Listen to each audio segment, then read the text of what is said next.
that this is one of the things that we have heard constantly in the lead up to this meeting. And we've asked people to be patient and let us deal with some underlying things. And then we would come back with multimodal. And tonight is your night. And we really want to hear what you have to say.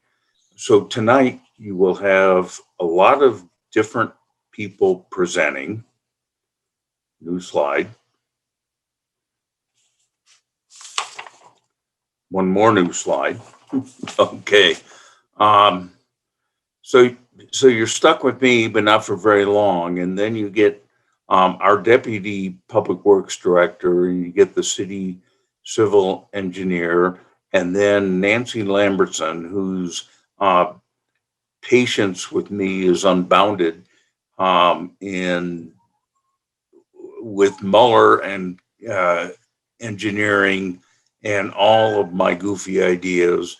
Matt Andrews, who's principal at Mueller, Jay, who you've already met from MIG, Paul Kuhn, who is mostly assigned to pick colors out for me because I can't, and landscaping and other cool things that we can do with it.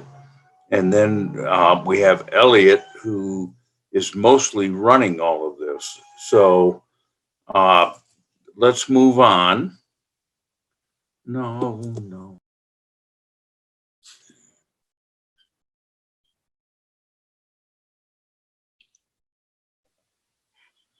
I wasn't kidding. The cat muted me. So we have the agenda. We're going to talk a little bit about the history and the background, and then Ann is going to take you through the amazing information we got back from all of you from open house number 2. And we really appreciate that. And I hope we do as well tonight. We will quickly go through the alternatives for vehicles, but then we will get to multimodal. And that's the heart of what we want to hear back from you tonight and say, well, that was the stupidest idea I've ever seen, and it was probably mine. Or I love this idea. So once again, go to www.menti.com and use the code 1983, the year I was born, and quit laughing, you guys.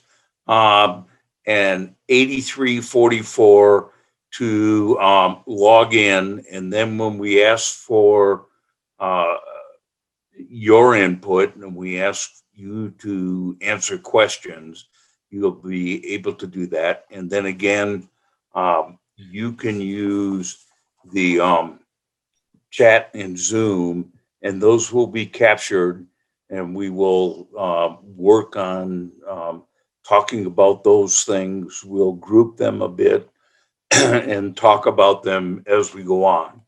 So the background for the Golden Plan. For those of you that have been around for a long time, the Golden Plan was put together 1999 through 2002 as an alternative to the region's desire to complete a beltway, and our concern for the city of Golden that a big multi-lane freeway would be devastating for the community. And it's devastating for a few things. The two most obvious are noise, but a road like that becomes a huge barrier. So we spent years and I don't know, a dozen public input meetings to come to this plan where we thought we could accommodate the region's needs for traffic, but also the communities need not to be uh, significantly impacted by this. So we worked on this and we went back and forth and we struggled with entities that wanted something bigger or better or a lot of things.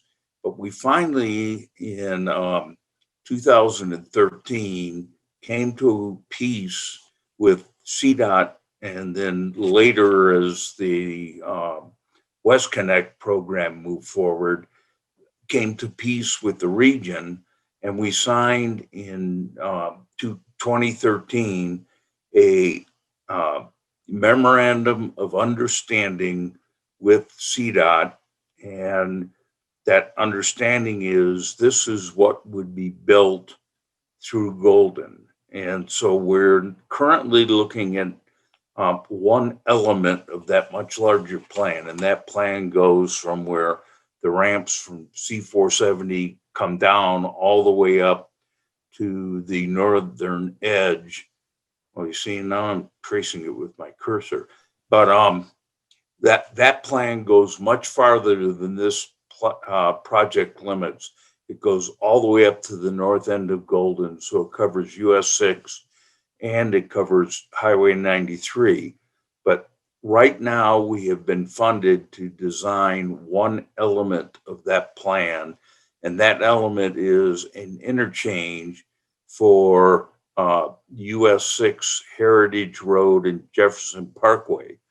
And our uh, goal as part of this design and part of this construction will be to, one, handle traffic into the future, but more importantly for Golden is to remove this road as a barrier between parts of our community.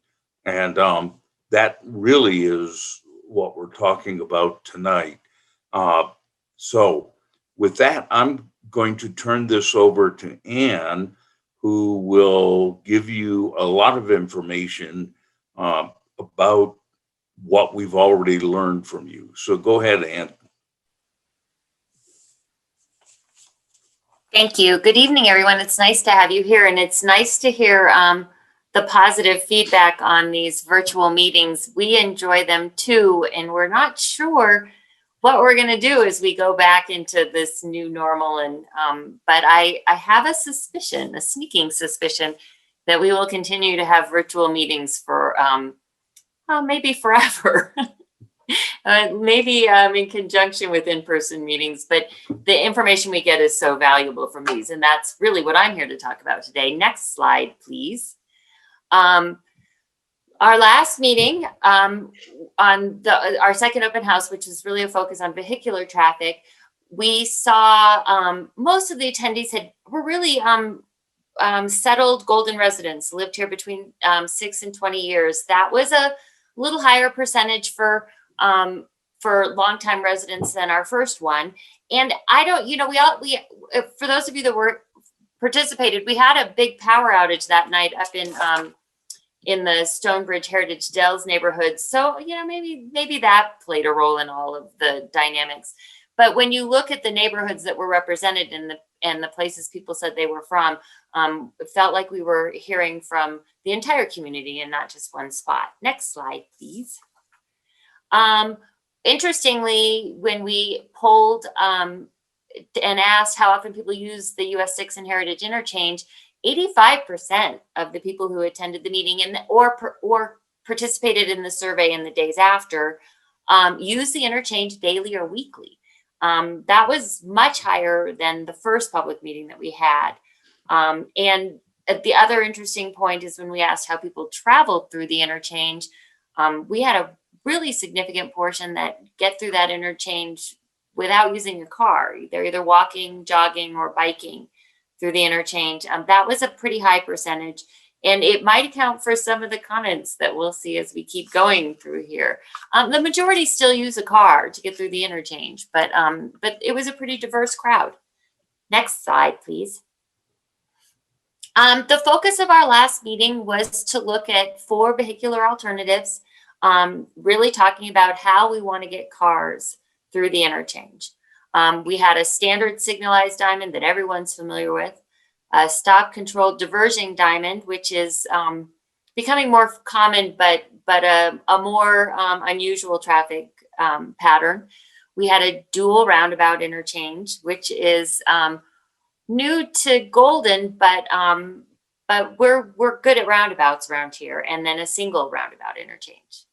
Next slide.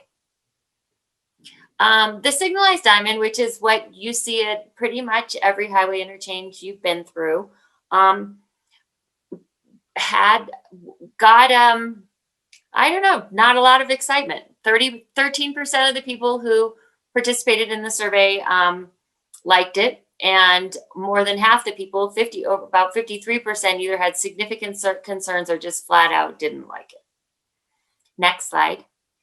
We asked for both weaknesses and strengths on the signalized diamond. Notable weaknesses, really signals and safety, ped and bike safety. That's pretty straightforward. Next slide. The signalized got points for being cheap, familiar, and simple, which are terms I wouldn't want anyone to use about me. So I'm thinking that's not really necessarily a good thing. Next. The stop controlled diverging diamond. This is a traffic pattern you're starting to see. People who use it seem to like it, but it is something unusual and different. It kind of got mixed reviews within the participants of the meeting and afterwards. About a third of the people liked it. About a quarter of the people really had some concerns or did not like it at all. And then a lot were kind of in the middle. Next slide. Confusing was the big notable weakness that we heard from people, along with bike safety, and confusing and unfamiliar kind of feel the same. It's one of those things you're just not quite sure how people would feel about it if they were more familiar with it. But this is something a little bit different. None of these, I see it in the chat. Richard Dreyer is asking if any of these are similar to what we have at 19th Street. We have nothing that's familiar to 19th Street in the traffic routes. The traffic patterns are different enough that we had to start over with all new, fresh ideas. So there you go. Next slide, please. The diverging diamond had some strengths, and people were able to call them out. One of the big one is that it doesn't need traffic signals. And we are not big fans of traffic signals here in Golden. And people felt it was efficient and had good traffic flows. So that's encouraging that people recognize that we found good traffic solutions. Next, please. Next, we went to the dual roundabout. And, oh, wow, did we get positive feedback on this one? If you look at it, at the numbers, and if you look at the graph on the right, top right, almost everybody, 93%, either liked it or really just had one or two concerns about it. Only a very handful, 4%, did not like it. And then when we asked what they thought was good and bad about it, interestingly enough, none. There were no weaknesses. That was quite a comment.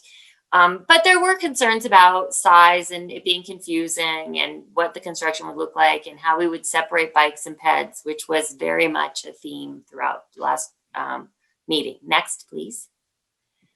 Strength-wise, flow, look at that. Everyone understood that the traffic flow would be good. It's familiar, efficient, and intuitive, and doesn't have stops. All things that again point to the fact that we found some good traffic solutions. Finally, we got to the last one, which was a single roundabout. This one had kind of, at least in the initial look at it, a majority of people, 55%, either liked it or had just one or two concerns. But over a third of the people either had significant concerns or didn't like it. We'll talk about why. let's look at the weaknesses and strengths. For weaknesses, one of the things that people really talked about was cost and expense. It seemed like a very big bridge. And then, of course, there were concerns about bikes and peds and conflicts, particularly with pedestrians and ramps. So that was another one. But again, it's familiar. That was a strength, and simple, good flow, no traffic lights, no stops. So really, if you look at the themes overall, we got it on the traffic side, but we heard an awful lot about, okay, now how do we address getting people who aren't in cars through this interchange? Next, please. Finally, we evilly asked people to rank their preferences. And in this one, not surprisingly, the dual roundabout came out very strong. The single roundabout came in second, and the diverging diamond came in third, and the diamond interchange came in distant fourth. Next, please. We did ask a question about what people were wanting to look at next. And one thing that was really clear, in a scale of 1 to 5, we got a 4.4 response, that we needed to talk about how we were going to minimize conflicts between vehicles and people who are walking, riding bikes, jogging through the intersection. And so that leads us very much into today. And the final slide I have is just to be clear, most people from our original meeting last time felt like they got enough information during the meeting to rank the alternatives. Some were interested in more information, but only 4 people responded that they didn't feel like they had enough information to rank the alternatives. So that kind of puts us where we are today, where Nancy's going to talk only very briefly about traffic alternatives, and only to point out that you can't narrow it down to one until you finish enough engineering. But really what we are going to focus on today, and I'm going to turn it over next actually to Jay to train us on Menti, but ultimately to Nancy to talk about our traffic alternatives. And thank you all. Awesome. Thank you so much, Anne. So Elliot is going to transition to our Mentimeter. Again, it popped up to the top of the screen. It's also in the chat. If you have not already navigated there, www.menti.com, that's MENTI. And the code is 1983, the year Dan was born, 8344. And that'll stay on the top of all of these slides as we're stepping through this. So Anne reported on some of the demographics around our participants in the first 2 meetings. We want to make sure that we're comparing folks across the different meetings, making sure we're getting true representation of the community in this conversation. So we are going to ask those same demographic questions again tonight. Relatively low stakes, but again, we want to make sure we're getting a fair representation of who's participating this evening. Great turnout. We have a little over 70 people. So if you want to advance, Elliot. So our first question is, how long have you lived in Golden? As we advance these questions, they should advance on your browser or on your phone or on your tablet, whatever you're using. You can see this dynamically changing in front of us. In the lower right, if you're curious, is the number of people who have responded so far. We have 31. It's looking like really good representation again for people who are longtime residents of Golden, longer than 20 years. We have 11 to 20 years and 6 to 10 with 8 folks apiece so far. About 7 people who do not live in Golden but live in the county, 6 people outside of Jefferson County, and then some about 4 folks who have been here for 5 years or fewer so far. So 48 responses. We'll give it another maybe 30 seconds to see if anyone wants to try to navigate there. Again, menti.com, and the code is up at the top of the screen. These early questions not only give us a good representation of who's on the call, but also how many I should be waiting for on our other questions. So We got one more there. Let's give it another 10, 15 seconds. All right, so it looks like we're hitting about 49 on the polling. All right, so it's 50 we got. Great. And then you can also jump in if you are still navigating there. But we'll advance to the next question with 51 responses. 52. All right, if you do live in Golden, what neighborhood do you live in? And this one we're asking you to type in. This will populate. It's called a word cloud. So the bigger the word is, the more responses we have. So far, Golden Ridge, Eagle Ridge, have the Stonebridge have the most responses. But again, similar to what Ann had reported, it sounds like we're getting pretty good, or looks like, sorry, we're getting pretty good representation across the community. 8th and 9th Street near downtown, Mines Park, Heritage Dells. We got responded in a couple ways, one with a space, one without a space. Someone in Lynn Conifer, great, thanks for joining us. Applewood, Mesa Meadows. Awesome. So we have 41. There should be 11 folks still to respond. So we'll give you another few seconds here. Typing in is takes a little more time than just picking a response.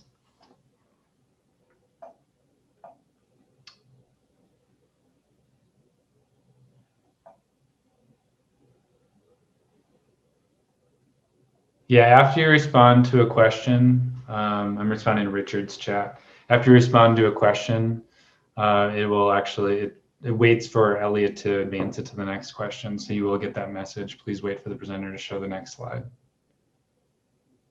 All right, we're almost up to our 50 number. So why don't we advance to the next slide?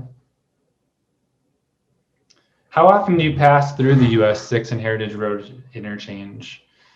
Daily, one or more times per day. We have several times per week is showing up. So a lot of frequent users so far. Then the few less frequent, a few times per year, 1 to 3 times per month, approximately once per week. But it's looking like most people are at least several times per week, if not daily. All right, and we quickly got up to our 52 number there, 53. All right, we got a couple more people participating. You want to advance again, Elliot? And how do you move through the US 6 and Heritage Road interchange most often? So we have a lot of different options here. You can select all that apply on this one before you hit submit. So we got walking, jogging and running, biking, electric scooter or balance scooter, wheelchair or assistive device, transit, car, if you're driving or you're riding, which are the most popular responses so far. But biking is not far behind riding in a car. We got a little battle here between biking and riding in a car for second place. 51 driving a car though. And we got 56 responses, great. All right, and then if you want to advance again, Elliot. All right, so we're going to circle back on those multimodal alternatives, a quick refresh and report out on some advancements on the vehicular pieces before we move to the multimodal. So Nancy, take it away. All right, thanks, Jay. I just want to remind everyone to, if you have any neighbors or friends who couldn't make it tonight, they can go on to Guiding Golden, take the survey, and then also the presentation will be posted later this week. So have your chance to get some additional comments in. So let's go ahead and Elliot, go to the next slide. Just want to remind everyone, kind of inform you where we are in the process. So we are in open house number 3, and we are doing alternatives evaluation with the hope, and that takes us with not the hope, but that will take us to our preferred alternative. Tonight, as everyone has said, we're here to talk about multimodal options, but we will be coming back to the public again, probably early fall once we've gone through the whole process. We have a preferred alternative and we're going into design, and so we'll come back to you as a community to present that. Next slide, Elliot. So just an update on where we are with the vehicular options. So last time we presented 4. signals don't do well with pedestrians and bikes and the desire to do grade separation. But then also too, we screened out the stop control DDI, even though from my perspective, it's interesting from an engineering standpoint. Just it didn't compare with the future vehicular options for both the dual and the single roundabout. And also there were more crossing conflicts. And so we also screened it out from a safety standpoint. I just kind of wanted to give a brief update on where we're at. Not much has changed with the dual roundabout. This is just a pretty simple illustrative graphic showing what the roadway will look like for the dual roundabout alternative. However, Elliot, if we can go to the next slide, the single roundabout has actually changed fairly extensively. We had it as a circular configuration before, did a little bit more look at the design, making sure that we were appropriately slowing down traffic and we had good exit and entries for everyone. And so this is turned into more of an oval or an egg-about. And instead of then on one large bridge, it would be constructed on two separate bridges over US 6. So this is where we're at with these options. We are, we're not taking feedback on them at this time. We're still going through engineering and evaluation process with these, but we are down to these two roundabout options. So that's that's kind of your update on the vehicles. Now, what we're really here for is the multimodal, because as Ann said, that's what everyone wants to know about. So what we're going to present tonight is we're going to present 3, and we've called them purple, brown, and blue because it's easier for me. And so the first one we are going to present is purple. We're going to present all 3 alternatives, and then Jay is going to come back on and talk us through the Mentimeter questions so you can give your thoughts and strengths and weaknesses of each of these. And so for each, we're going to show them first on what we call engineering plan view drawings. And so this purple is a bridge stacked over heritage. So what that means is it's a 3rd level bridge. You have 6 is dropped, heritage is on grade, and then you have a 3rd level where you have a bridge going over heritage. So these plans show that we could do these options just for either the single or the dual roundabout. There's nothing that's going to preclude any of these options depending on what we come up with from a vehicle standpoint. So we have bridge connections. Maybe Elliot, if you can show with your cursor, we have bridge connections from all 4 quadrants. Go back one. That go to kind of the Grand Central Promenade. And then all the crossings of 6 and Heritage are fully grade separated. We do have some longer, steeper connections down into the Jefferson County complex because we are coming up to this 3rd level bridge, which is approximately 22 feet above the existing ground. Thank you, Elliot. Maybe we can go to the next page. And so this is a bird's eye perspective of what it would look like. So if you start on the left, what we have is we have sidewalks on both sides that start to raise above Heritage coming down from Golden Ridge.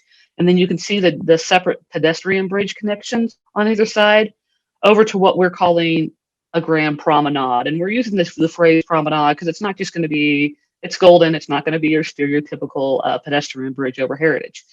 And so as you approach these, we'll have an option on either end of doing some overlooks, some plazas, some areas that allow people to stop and mingle. And then on kind of as you go towards the right side or the north side of US 6, you can see that we have the 6th Avenue Regional Trail coming through the interchange, up over Heritage, tying into another one of those plazas, and then coming back down in front of the Human Services Building. So you can see a little bit as we're over by the coroner's office. So in the upper right, Elliot, we've got the trail coming up from the high point and then coming up again over the bridge, over Heritage, and coming down. And so you can see the connections, both the one down in front of the coroner's office. There's a little out of direction just so we can get those separations and some walls there. And then the one down to over by Illinois Street on Human Services, you can see we're bringing it up in the air so it can meet that bridge structure. Some of you might be asking why these are kind of long and winding. We're wanting to keep the grades as flat as possible for ADA guidelines. We can't quite hit 5%, but we're in the 5.5% to 6% range. So to get you some perspective, I got some interesting grades here from our friend John Hardy over at Golden. And so we'd be looking at trying to keep the grades in the area of the Ped Bridge, the 58 Ped Bridge over 44th, or 19th Street west of Elm. In that area, we're talking the 5 to 6% range. If we were to do straighter connections, maybe it's more walls, but then you're also talking steeper grades. So like Heritage southbound around Centura Health, 8-9% range. So that's just some perspectives on what we're trying to do with the grades.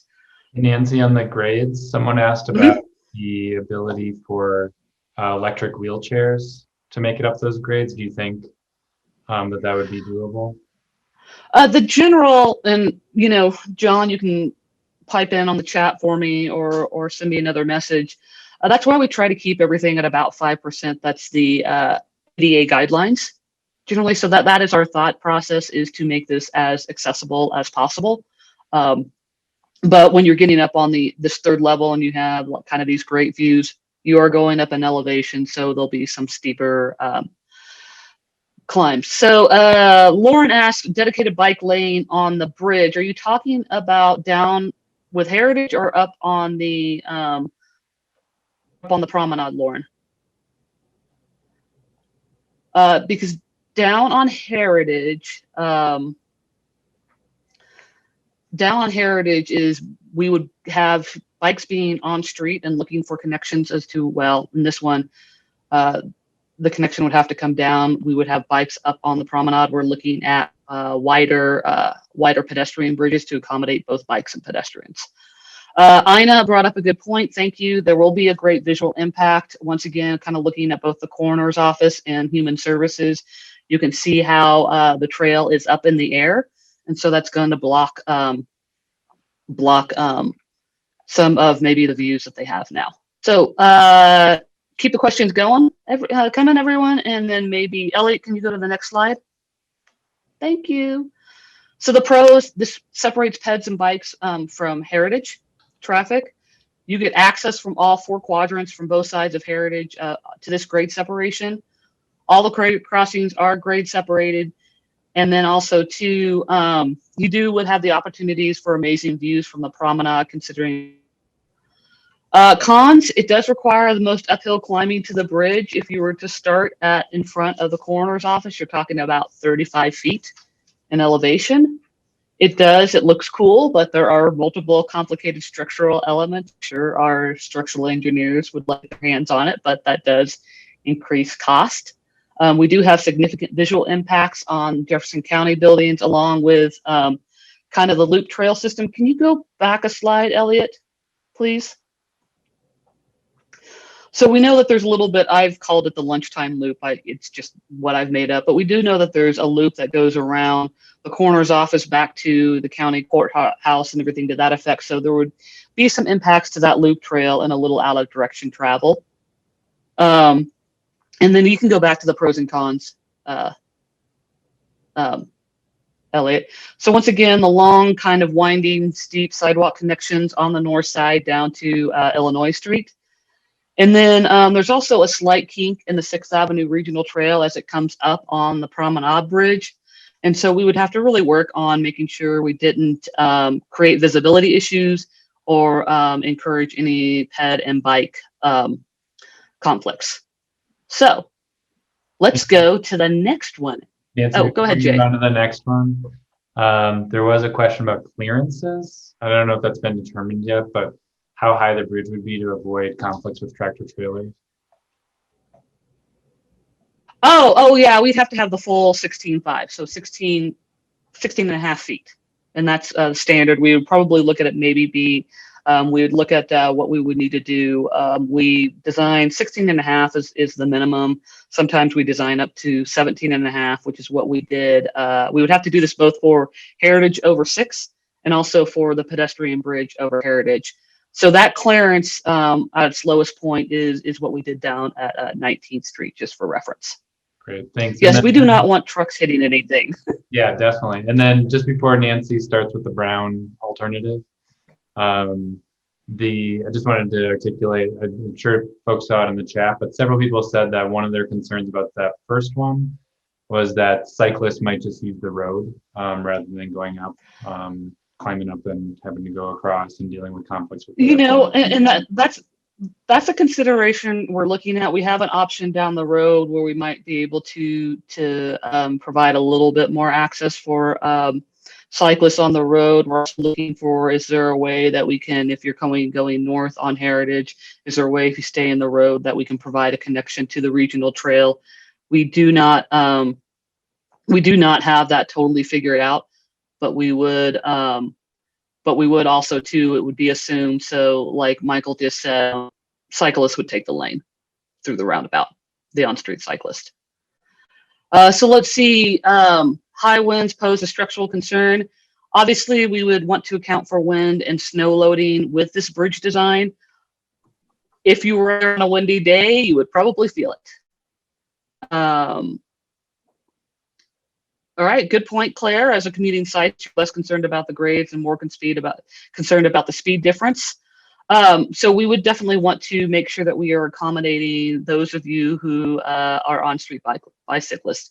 I have a chat on the side going with John and Matt, who are two hardcore on-street cyclists, and they will not let me not consider that.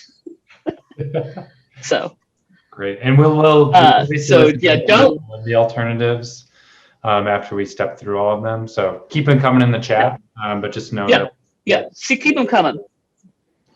So let's go to a couple slides, Elliot. All right, so brown. This is a little similar to the purple structure. And once again, I'm going to refer to the colors because it's easier for me.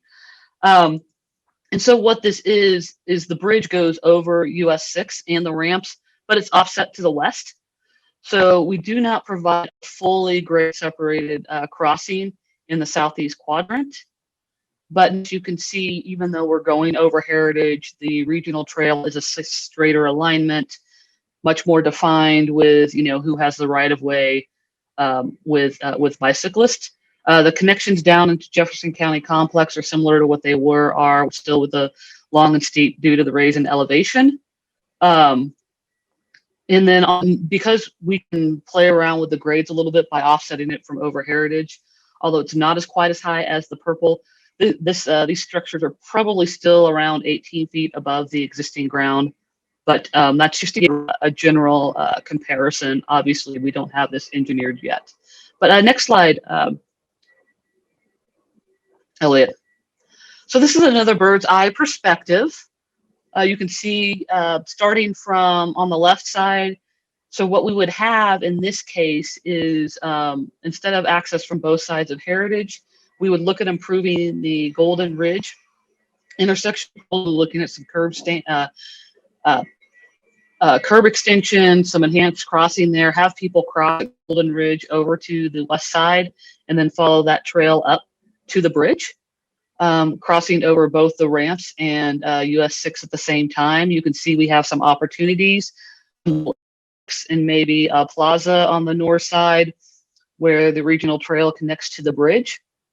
Regional trail crosses over Heritage. You can see once again it's kind of on a little bit of a wall or fill structure as it goes up and over, and very similar connections to down to the Jefferson County complex. Maybe you can just show the regional trail, Elliot, with your cursor, so you can see it's a little bit of a straighter configuration, and so you wouldn't have to worry about intersections quite as much in conflicts.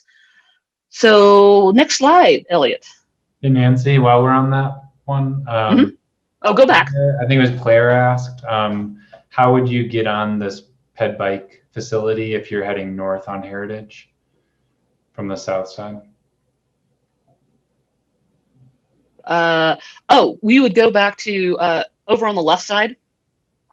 Yep. That's like Panorama and everything like that. You would get on at the Golden Ridge intersection.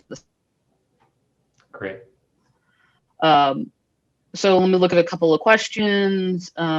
Yes, Alex, the ped bike bridge would be raised less than with the previous design, but it would still be, like a 2.5 level, if you want to call it. Funneling peds and bikes in businesses at Golden Ridge. Not shown here, but we do know that we're going to have to reconfigure the Golden Ridge Warner signal and do some treatments there. The same thing with Illinois Street. We are looking at definitely improving both of those intersections, especially from a multimodal standpoint. So we've got there. Okay, Matt already explained the wiggles.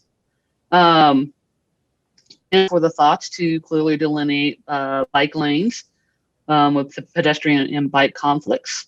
So Richard, I'm the same as you. I'm not hard of hearing, but I rarely hear the bikes. So anyway, so once again, the grades are a little flatter in this area on some of the regional trail. We're talking more like in the 4% range rather than 5. There is still the 5.5 to 6 going down into the Jefferson County complex. So just keep that in. Lori, how exiting C470 merges onto Highway 6 versus Heritage exit lanes.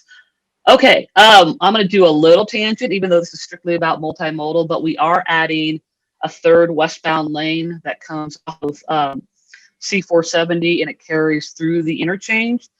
And that's strictly to address the weaving concerns and the conflict points there. So we do have that incorporated into all of these designs. So, all right. Okay, well, let's see. Yes, the elk. So in this case, Noel, just for your information, that proposed wildlife crossing down at Kinney's Run is still being planned. And then we are also working with our own expert and also CDOT personnel to redo the wildlife in this area to tie it in such a way so that the elk are not tempted to cross heritage. That we don't have that totally figured out yet, but we do have the requisite experts on staff to help us in that design, and that is something that we are definitely taking into account. So hopefully that answered your question. All right, let's go to the next option. Did I cover everything? Very similar to the other ones, like I said before, still I think we covered the pros, but still requires the uphill climbing to the bridge, still has significant visual impacts, the buildings and the loop. The long, steep sidewalk connections are the same. And then, as I expressed, we would have some pedestrians needing to cross at Heritage at both Golden Ridge and or Illinois. So,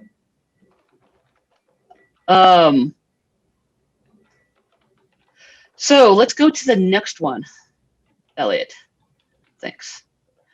All right, so blue. This one is a little different option.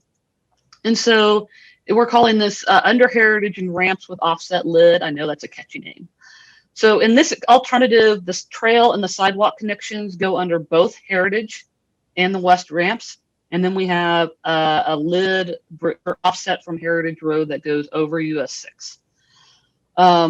Something about this that's a little different than the other two options. The other two options we're looking at keeping Heritage on its existing grade.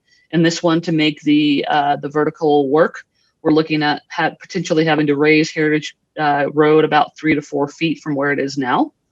But in this case, as you can see, Elliot, maybe you can show those connections on the north side, where you can see that those connections are shorter and flatter down to Illinois Street with less out of direction travel.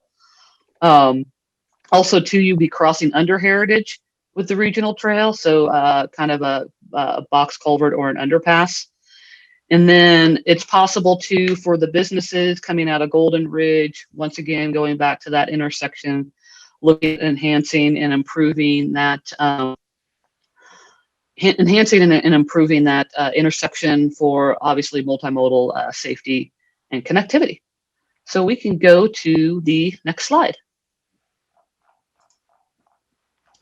All right, so this is a bird's eye perspective. And so, Ellie, I'm gonna have you put your on the left side.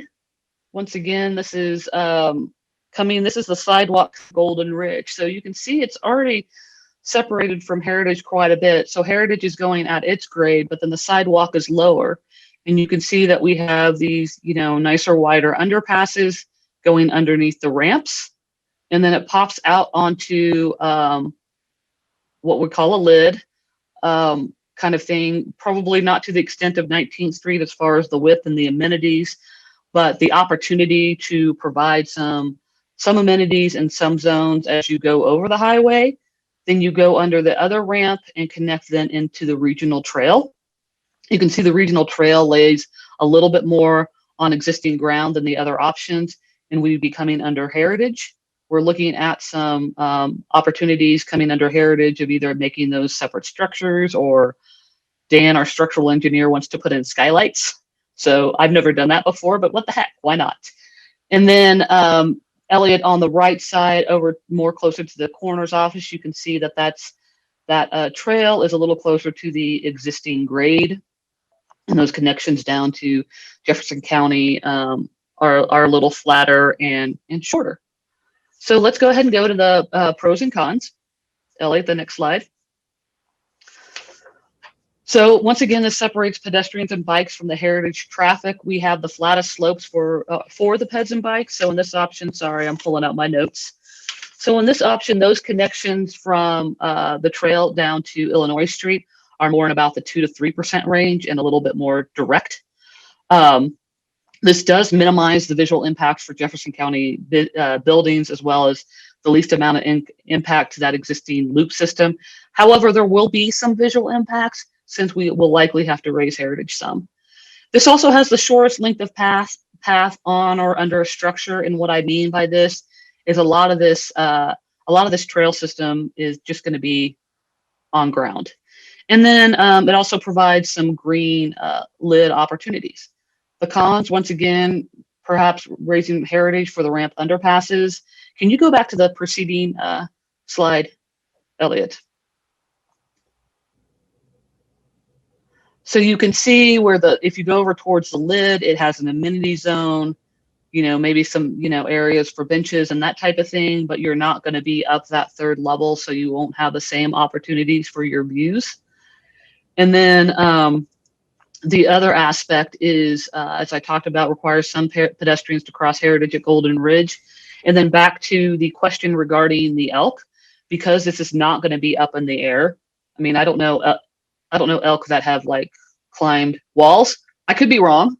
I'm not an expert, but in this one, because it's going to be more at grade, this has with the lid, it does have a higher potential to attract use by elk and wildlife. I know that is everyone's concern. So once again, we are working with the experts. Oh, and I know that there's elk there on the corner all the time at this point in time. If we were to do the raised option, it would be more difficult for them to get up on the pedestrian path. We're also hoping to, this is a direct quote, I've been told by Julia, our wildlife expert, that elk are easier to train than teenagers, so that we're hoping when the underpass, the wildlife underpass gets put in down at Kinney's Run, that that'll work. We can train them pretty quickly on that. And also to that point too, because elk comes up a lot, that it's not definitive yet, but that wildlife undercross project will probably be wrapped into this one. So there are a couple questions. There was one about noise impacts. If you scroll up, if you want to see it, I think it was Alicia at 653 timestamp. Wow. Okay, I'm looking at I'll this. jump in. We will do noise monitoring to determine what the baseline level is, and we'll model noise using the design and that baseline data to see what will happen with an end product. We have to meet both CDOT's noise standards and the city's noise standards, which are generally more restrictive, and we will not be able to build without mitigating for noise, is the short answer. Thanks, Ann. Yeah. And Nancy, another one about snow and ice buildup and possible runoff. Honestly, that's a concern with any of these options. because even if you have like one of the third levels, and you all will, just have to deal with my hand gestures, it's how I talk. We would be concerned about, plowing ice and snow on those and it falling onto heritage. We would be concerned about anything that would fall down onto US 6. So we would be looking at some different railing and drainage options that would prevent that from happening. So thank you for bringing that up, but that's a huge concern. Also too, how would these Golden would take responsibility for plowing the roads in the past to just make sure that they're usable. We all know when you're on a bike, you hit a slick spot, it's not good. And Nancy, So let's see. Jeremy asked if you could repeat what you had said about the other location of the wildlife crossing.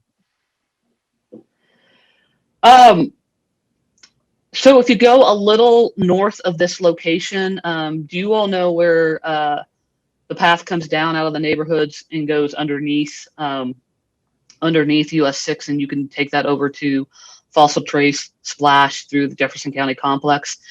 What that project is going to be right now, it's just what we call a box culvert that has an area there for the path and then a little bit for Kenny Run, the water. So that project it's reimagining that with having like a separate big wide underpass for elk and other animals to cross safely under 6, so that they're not doing it either here or at Heritage or up on the top of the hill at the existing crossing. And then there would be a separate kind of reconfigured structure that would carry the wall, the water, and then also the bikes and peds. And we're hoping that with that too, we can correct some of the geometry there, because we all know when you come out of that, you have that sharp left turn. And so, so that's so when I say the wildlife undercrossing, that's what we're talking about. And so in conjunction with what's being done there, and also with wildlife fencing and talking with CDOT and our experts, we're hoping to that these options will mitigate some of the issues we have right now with elk crossing the road. So, all right. Alex was asking about the estimates on the second and third options compared to the one. Blue you would look at with the size of the lid and think it's more, but we also have less structures and walls with blue. So right now, I can't tell you to the nth degree yet, but right now all of these are about in the same price range. So I know elk don't like the smell of people. Okay, good to know. Hey, it was not a thing that I knew. So and then grade difference. I think Noel garbage buildup potentially and homeless. So that would be something to consider. That's always an option. It's possible too. Somebody asked if these had to be tunnels or if they could maybe be smaller bridges. That's a possibility. We are looking into those.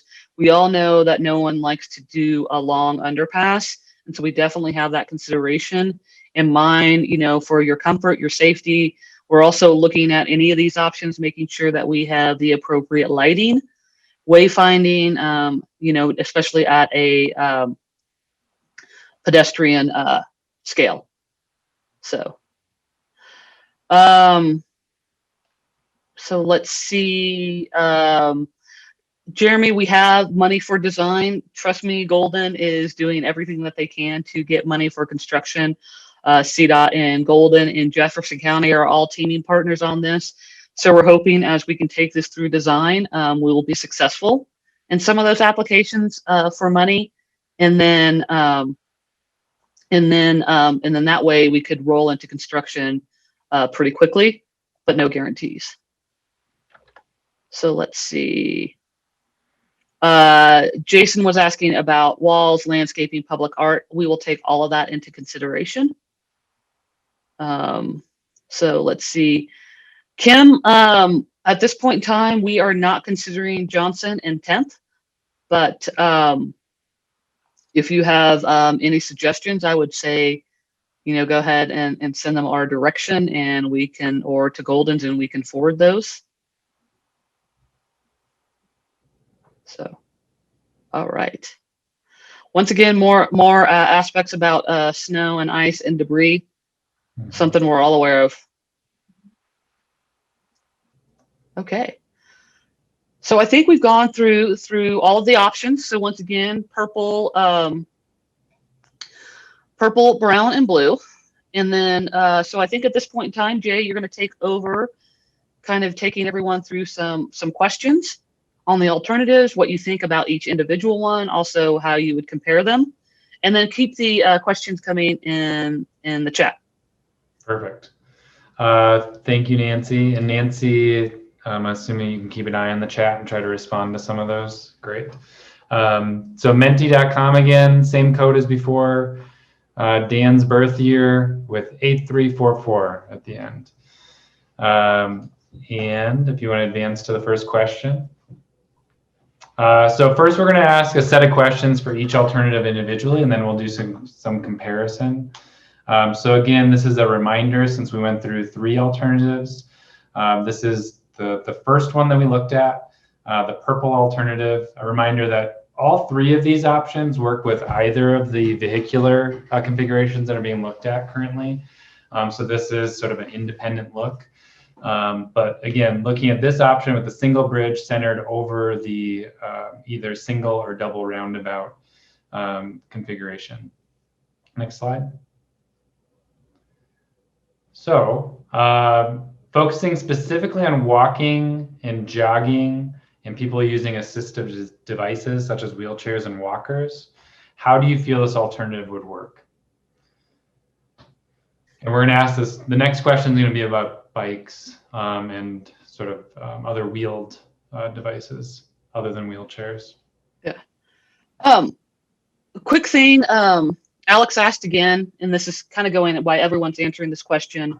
Intersection like these being useful every crossing of 6th Avenue. Well, you know who agrees with me more than anything? It is Dan Hartman.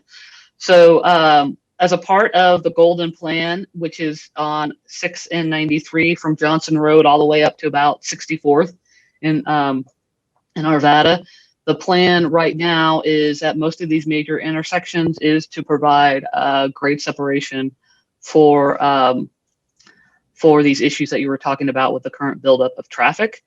How, you know, we're also talking to, just to let everyone know, we'll be talking with Golden and Jefferson County and CDOT and see if there is some improvements. We're not looking at doing anything major, but maybe if there's just some quick traffic signal improvements that we can do to help at Johnson Road too, knowing that that intersection is a problem for everyone. Great, thanks, Nancy.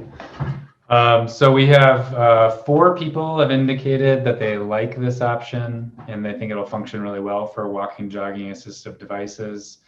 13 like it, but have 1 or 2 concerns. Quite a few people, 8 or 9 now, are not sure or neutral. And then people have 16, probably our largest response. I have several significant questions and concerns.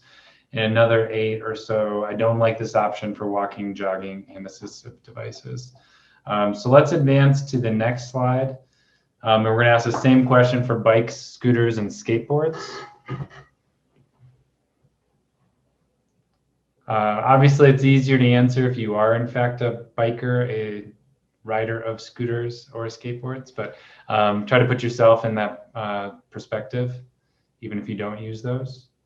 Or maybe it's, you know, thinking about yourself from a pedestrian's perspective, how you would interact with bikes, if that's the only way that you might use one of those. So 19 folks so far have said they have several significant questions and concerns. 21 climbing here. Only 1 not sure or neutral here. 12 like it with a few concerns. Only 2 like it without concern. And 9 don't like this option for riding bikes, scooters, and skateboards. So over half of the responses of our 49 are in the don't like or have several significant questions or concerns. All right, and then the next slide. In 1 to 3 words, what is the most notable weakness or concern you have for this alternative? It's looking like this one has less support, perhaps. Well, I'm just guessing based on the chats, but if it does, in fact, kind of move forward, this will be helpful in refining and addressing some of those issues. So we're hearing seeing conflict with pedestrians, the different levels, the wiggling. We saw it in the chat a few times. In order to get up above the interchange and not have really steep grades, there would be wiggling, as someone had characterized it, to get the distance to get up there with lower grades. The bicycle connection is not great for bikes. Someone said an eyesore, visual impacts, out of place, too tall. All right, we'll give you another maybe 30, 40 seconds to enter additional responses. Climbing to the bridge, conflicts. Someone said not good for wheelchairs. So it looks like the grades, the steepness, I think Nancy said to approach 5%, but might exceed that a little bit. Those visual impacts, unsightly. So again, visual impacts are some of the bigger concerns. Difficult to pass in the wind. Someone asked me to stop saying wiggly. All right, I will stop saying wiggly. Curvy, we'll go with curvy. All right, next slide. Oh, go ahead. I was just going to say, Jay, then I've worked on another project where we were working on something, and the option we developed, we called the wiggle. So We will definitely not name one of these options the wiggle. no. All right. So then similar, 1 to 3 words. What is your most notable strength for this alternative? Bonus points for people who enter a strength for this option. Okay, access the 4 corners. So we did see that in the chat, and if I failed to verbalize that, I apologize. On the second 2 options, we're not showing access to the southeast corner directly from the PED bridge or PED bike bridge or connection. So that would be a benefit of this option. Separate from the cars, which all of the options end up doing, but would be an acknowledged benefit here. Views. So while it may obstruct the views from certain locations, getting up on that bridge would actually provide some interesting views. Good point. The opportunity to create a promenade, it's unique. Great. So a lot of people got extra points. Thank you for identifying some strengths here. Someone said a strength is that it's colossal. Interesting. All right, let's advance to the next one. So a reminder on the brown alternative, if you want to go to the next slide, Elliot. So again, this could work with a single roundabout or the double roundabout. So don't, kind of weigh in on that. The idea is on the PED bike connection. So this is that sort of longer linear span west of the interchange. And if you want to go to the next question, we'll start out asking again about walking, jogging, and individuals using assistive devices. How well do you think that this alternative would work?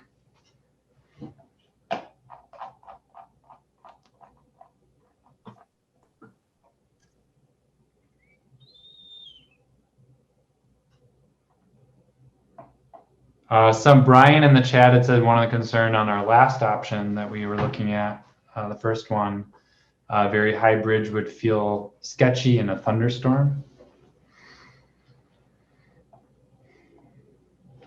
All right. And we're also seeing too, Jay, a couple of comments from Claire and others about just making sure we do provide those on-street bike facilities and that the connections to the roundabouts are well thought through. So we will definitely take that into consideration.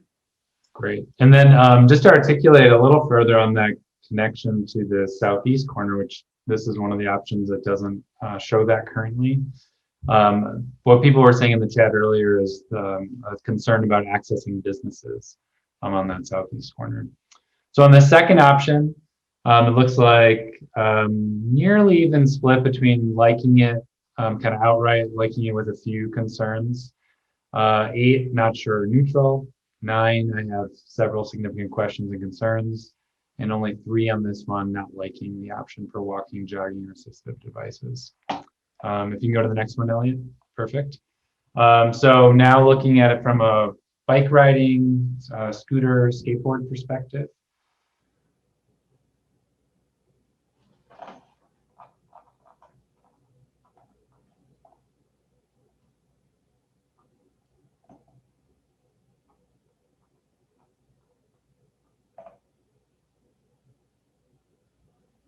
All right. So it looks like about, what would it be? About 30 people like it outright or with just 1 or 2 concerns. 8 neutral again. Several significant questions or concerns, 11, and 3 don't like it. So pretty similar spread actually to the walking, jogging, and assistive device indication. You want to go to the next one? Most noticeable weakness for this one. So starting on what would be your concerns, your weakness for this option, 1 to 3 words.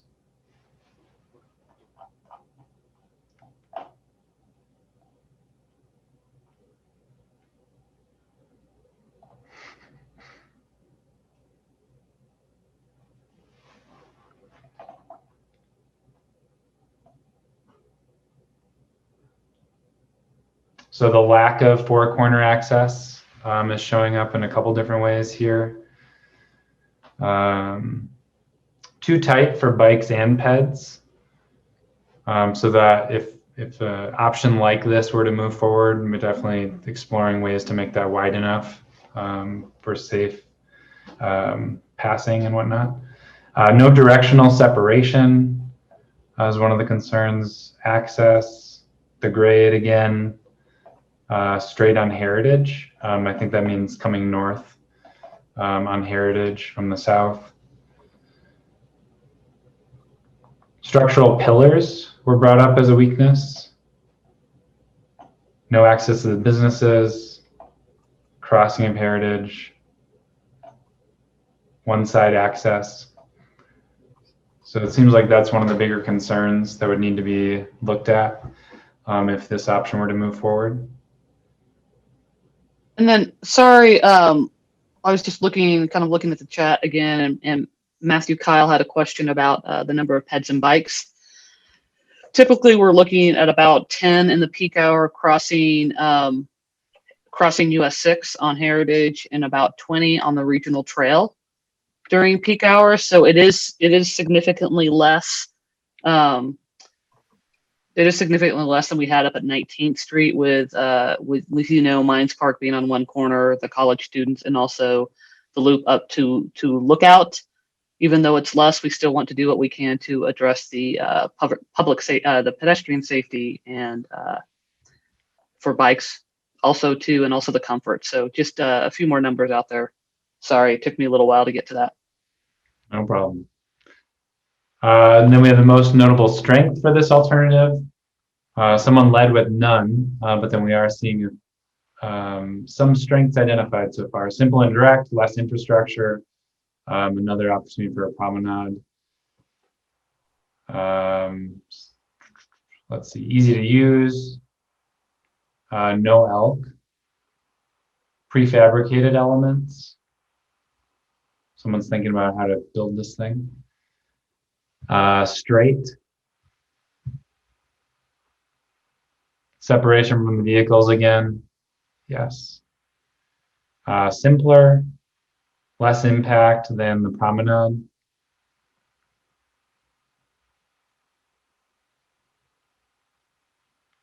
Great.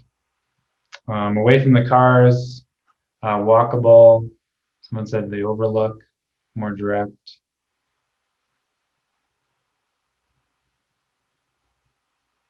Great. We'll just give another few seconds here. All right. If you want to advance again, Elliot. All right. So our last alternative was the last one that Nancy had presented, the blue alternative. Reminder, this is the one that actually includes tunnels that go under those western on-ramps, and then again under the north segment of the interchange. Again, just to reiterate, it works with both the single roundabout and the double roundabout option. So how do you think this one works for walking, jogging, and individuals using assistive devices?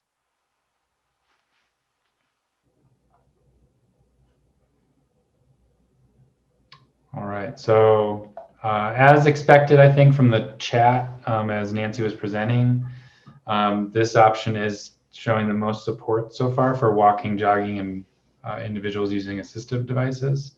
We have 26 like it without any concerns, 27, 11 like it but have 1 or 2 concerns, 1 neutral, 4 folks say they have several significant questions and concerns. All right, so we're up to about 46, which I think is what we're getting now in these responses. So if you want to advance, Elliot. All right, so same question, but for riding bikes, scooters, and skateboards.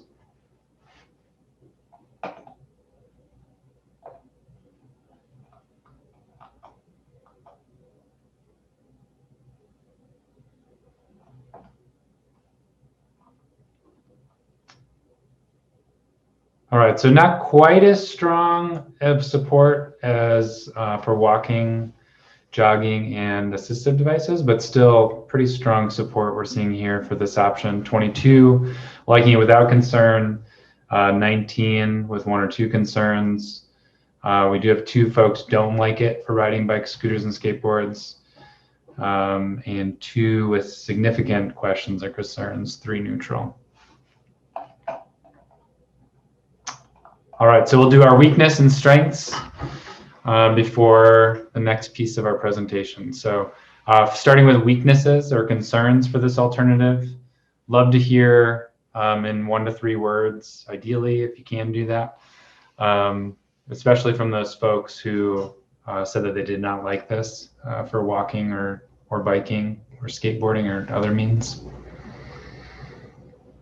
So the 4-corner access, another concern on this one, so similar to our last option. The tunnels are jumping out as a big concern in the chat. As Nancy was presenting, we saw trash, homelessness, potentially a feeling of unsafeness, going on through the tunnel. I just want to say right now, we are not going to fix homelessness with this project. Just wanted to let everyone know. Noted. Thank you, Nancy. The tunnel safety, dark tunnels. So again, sort of the concern about the tunnels themselves. We're going to hear from Paul here soon on some of the amenities. And Paul has designed several underpasses, so maybe he can speak a little bit to those safety elements. Snow, someone said none, but we're seeing, as you can see here, plenty of concerns and considerations that would be taken into account if, in fact, this does move forward. All right, let's advance to the next slide, identifying our strengths. So 1 to 3 words, most notable strength for this alternative.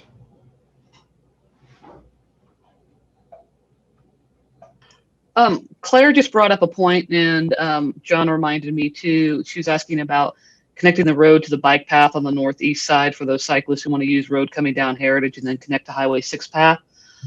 We haven't shown them because we know everyone really wanted us to concentrate on grade separating peds and bikes, but we would also look at some opportunities on the east side of Heritage of providing some at grade crossings, knowing kind of that coming down Heritage and then wanting to go west on the path is a pretty big direction for the cyclists. We haven't gotten to that point yet. They're just being able to provide too. I think someone might have asked it too, just for everyone's information. That east side, putting anything on the east side too also is pretty difficult from an engineering standpoint as far as a grade separation. So hopefully that answered your question, Claire. Great, thanks, Nancy. And while we're waiting for the last couple of responses on this one, Paul, if you want to speak to the some of the ways that you can work safety into these. one of the main problems with underpasses is that they're usually cut in below the grade of the road. And so there's a low point in the pass system, and it's difficult to get the water to drain out in many cases. In the alternative, you see kind of underneath the word cloud here, they're not as low in relative grade to the rest of the world. So obviously there's a lot of engineering that has to happen, but I think these will be easier to drain. And if we can work out the wildlife control issues with fencing and other issues, the goal would be to make these underpasses wider than the normal ones you see, which are usually only 10 to 15 feet wide.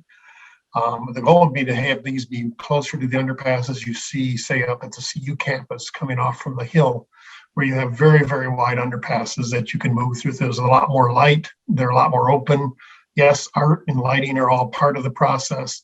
And so I think there's some things we can do to, through engineering and design, mitigate the length of these as much as possible and increase the lighting and improve drainage. Now, there's always challenges, as somebody has mentioned, and maintenance is always an issue. But I think we have a better chance in these options than in some other underpasses you typically use on a daily basis if you're a bike rider or a pedestrian. And regarding the width of the ped bridges, I mean, that's not been determined. They're shown in the sketches as being relatively narrow, but if budget allows, we would certainly make these as wide as possible for user comfort.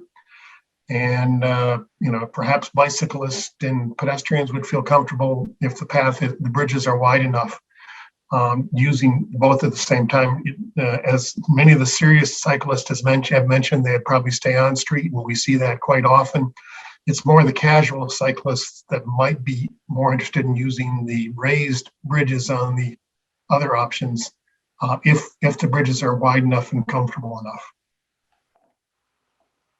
Great point on the bridges, Paul. Thank you. So, as Dan, I'm Paul Kuhn with MIG, and as Dan mentioned, we'll be responsible for a lot of the landscape architecture and aesthetics, things that make these places pleasant places to be. We worked with the city on 6 and 19, so we're familiar with these types of projects, and certainly familiar with Golden. And so what we'd like to do is talk about some of the amenities that could happen in these alternatives. Next. And before we do that, we wanted to go back and mention some of the feedback we heard at Open House 2. And in that, we just had some very general questions about what kind of landscape theme would you like to see? Kind of more of a standard park-like landscape like you see in the image on the right, or more naturalized with edges of the trails mowed, but maybe native grasses on either side.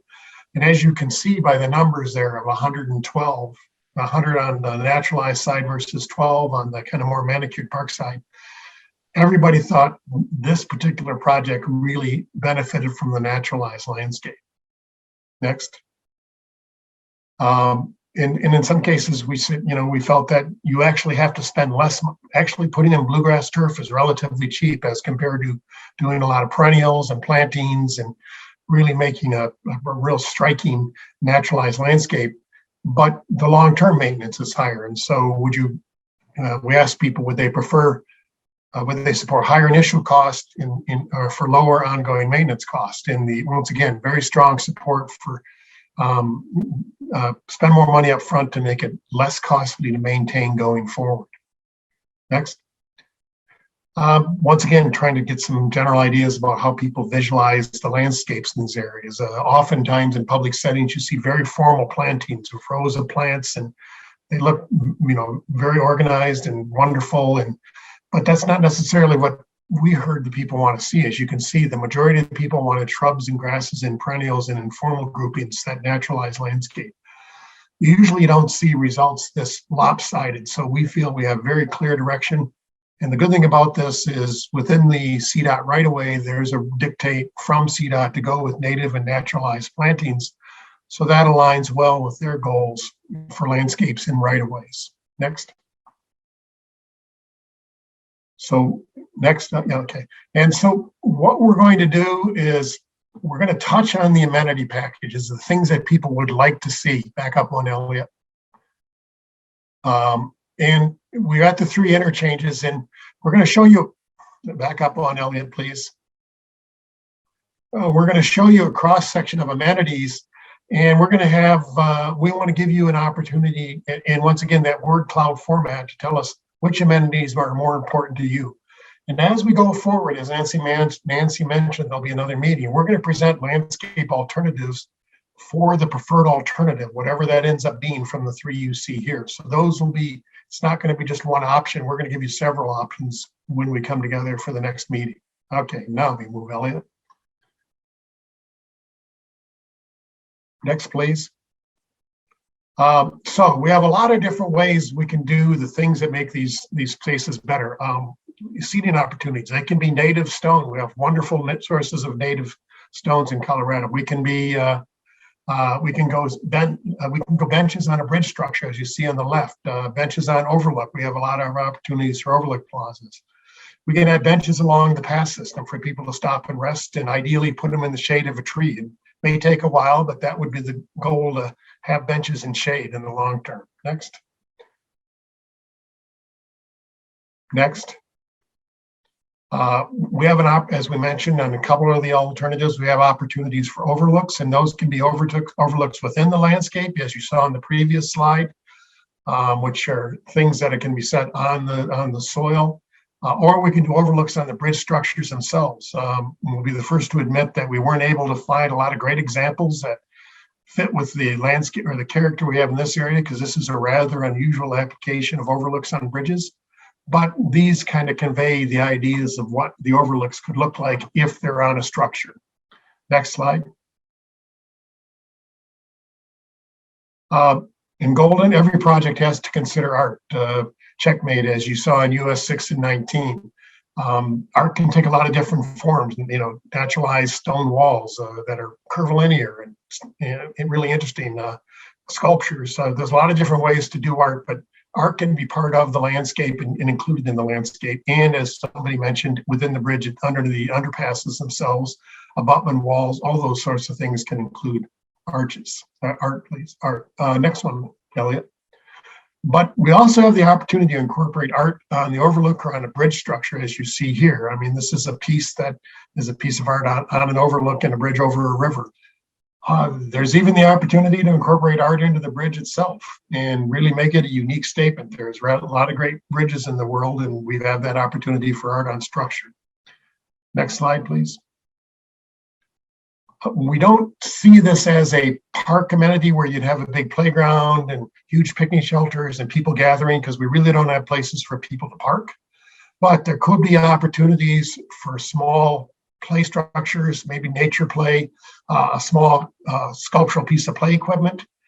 And art can be actually incorporated into play, as you see in the piece on the right-hand side of the screen. So small opportunities for kids to play is something we can incorporate as an amenity in any of the options. Next, please. Next, please. Shade structures. Back up, please. I think we got a bit of a lag with Elliot's commands here. As you saw in the previous slide, we can have your standard picnic shelters like we had in 1619 with picnic shelters and columns. With those would have to be off the structure. They have to be in the landscape. A shade structure like you see on the right, once again, the foundation on that requires that to be in the landscape and not part of a structure. Next, please. And if we have straight shade structures on bridges, they have to be a little bit lighter because we have to incorporate that into the bridge structure, but we certainly can do that. We know shade is an important factor here in Colorado. And so even if we do go with an elevated path system, we can take advantage of these type of amenities within that. Next, please. So here, Jay, you want to take it over? Yeah. So this is one of our last sections of the Mentimeter. So looking at amenity preferences. So based on everything that Paul just said, if Ellie, you want to advance to the next slide. A little reminder is the menti.com, 1983-8344. We can put that code in the chat again. And so what amenities or landscape enhancements would you like most, or would you most like to see, excuse me, along the paths or in the amenity area? And these can be examples or new ideas. So here you can enter in your ideas. Perfect. So small benches, small shade structures, shade, art. In the chat, we were seeing a lot of support for sculptures. Let's see, water bottle fill stations, honoring the indigenous people, landscaping, rain shelters, scenic overlooks. So far, shade, benches, and art are jumping to the top, the biggest words here. But a lot of other really great ideas. Pollinator support, small plazas, nature, lighting, magic dirt, dark sky lighting. Great. All right. If you can go to the next one, Elliot. Okay. So I think this is, in fact, our second to last question. These last two are comparing the alternatives. So ranking of the alternatives. So if you want to go to the advanced, Elliot. So a little reminder, purple is the first option we looked at. It's the raised bridge directly over the vehicular bridge, whether that be single or double roundabout. The blue let's go in order. The brown alternative was the second one we looked at. It's in lower right on this screen. And that is the single linear bridge connection, but offset from the single or double lane roundabout. And then the third option is the blue alternative, which included the tunnels. So if you want to advance, Elliot. So quick check. Do you feel like you have enough information to rank the multimodal options?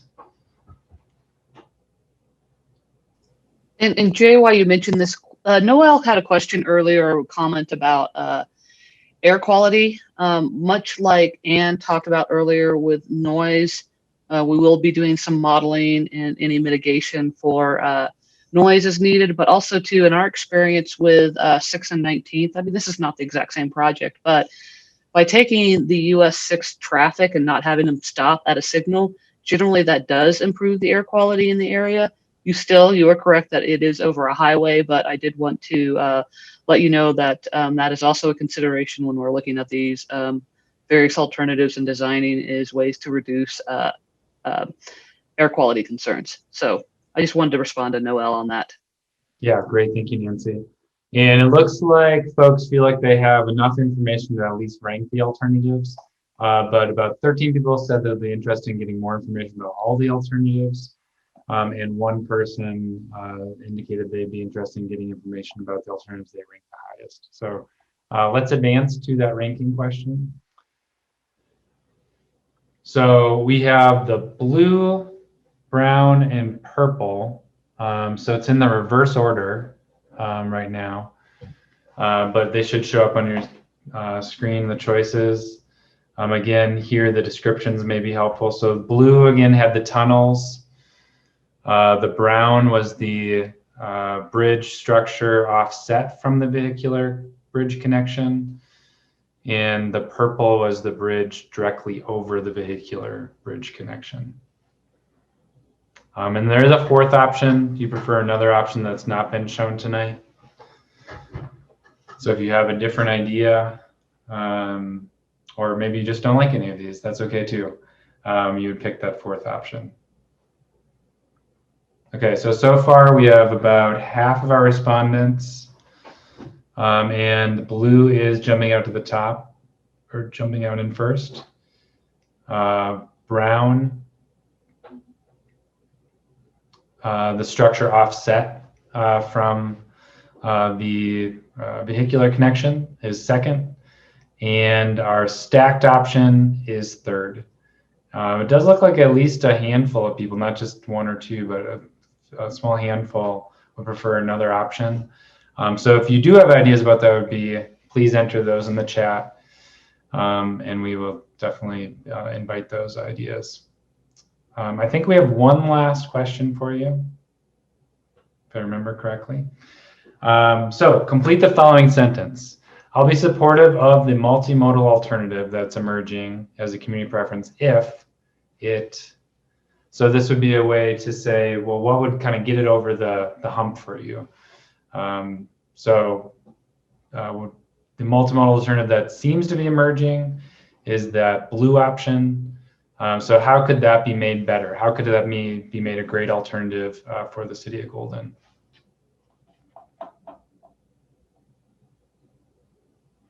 And these will scroll on the screen, whatever you add. So if it's the safest, if it gets done soon, so some anxiousness for getting the improvements made. If it addresses the majority of concerns voiced by participants, that is a very good answer. Probably covers all of these. Enhances flow and safety, stays as presented, so someone really likes it as is. Separate the bikes from the cars. Has clear separation, connects all four corners. Again, a big concern we heard, connecting those businesses on the north or southeast corner, excuse me. Somehow gets rid of the tunnels, someone said. Someone said tunnel safety. Maybe even looking at, is there ways to turn those into bridges? In the chat, someone had suggested maybe trying to break some of those tunnels up if possible to make them shorter. If it's the safest and least confusing for peds, bikes, and cars, this complements Golden's identity and transportation design philosophy. If it can stay simple, easy to use as a cyclist, incorporates dark skies. Great. We'll leave this one open. This is Elliot, if you just want to nod yes or no, this is the last question, is that right? Yeah. Okay, so we'll leave this one open. If folks have additional ideas, you can enter those. But we're going to go back to the presentation. And I'm going to turn it back over to Dan.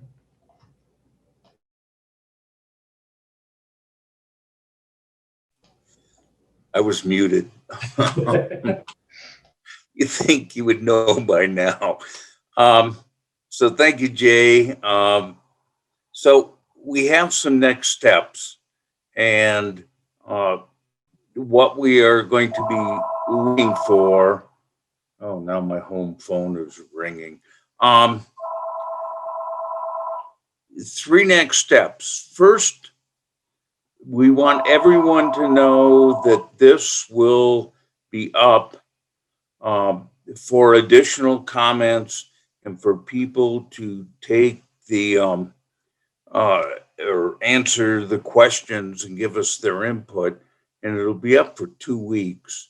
So if you know friends and neighbors that were not able, please encourage them to go to Guiding Golden.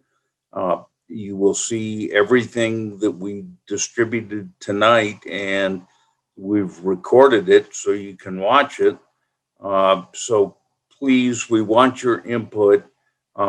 So push people to Guiding Golden.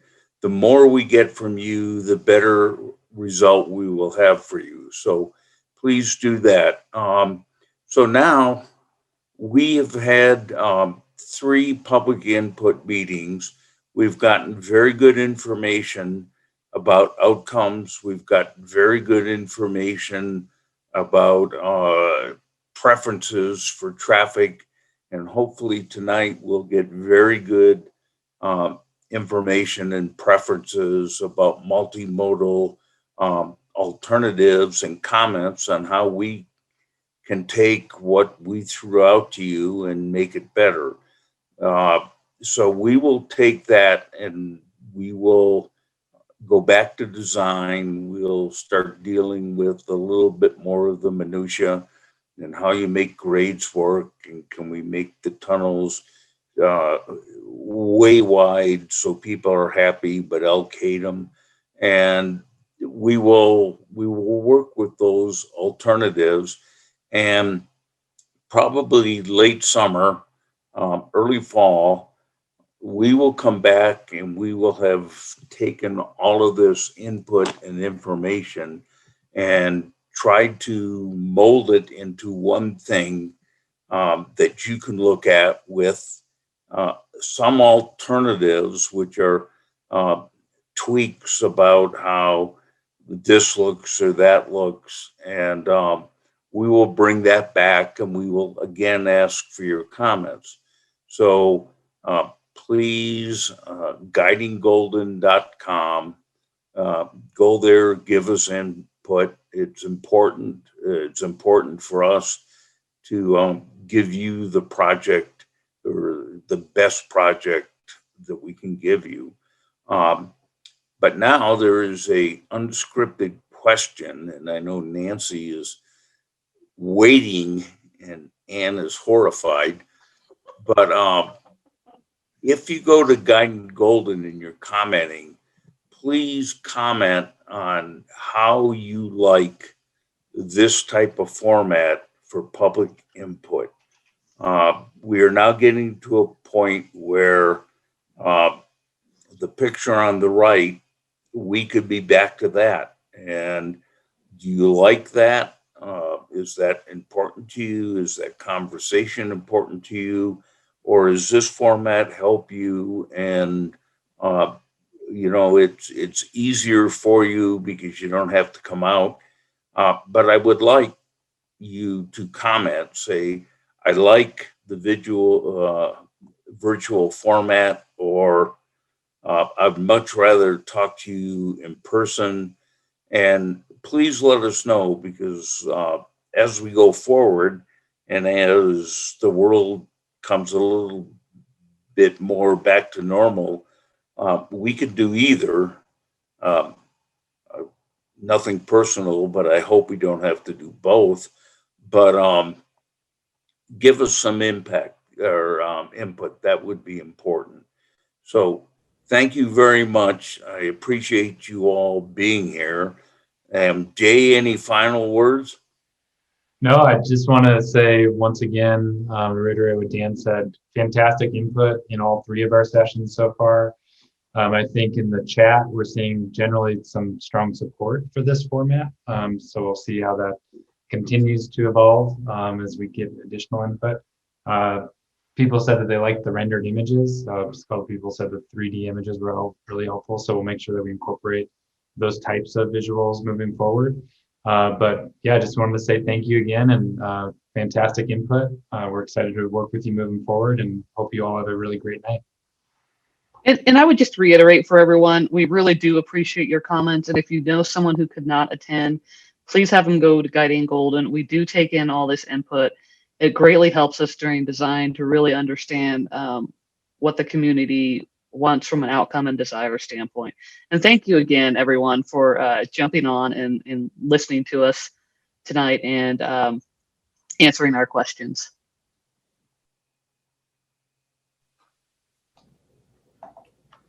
Thank you, everybody.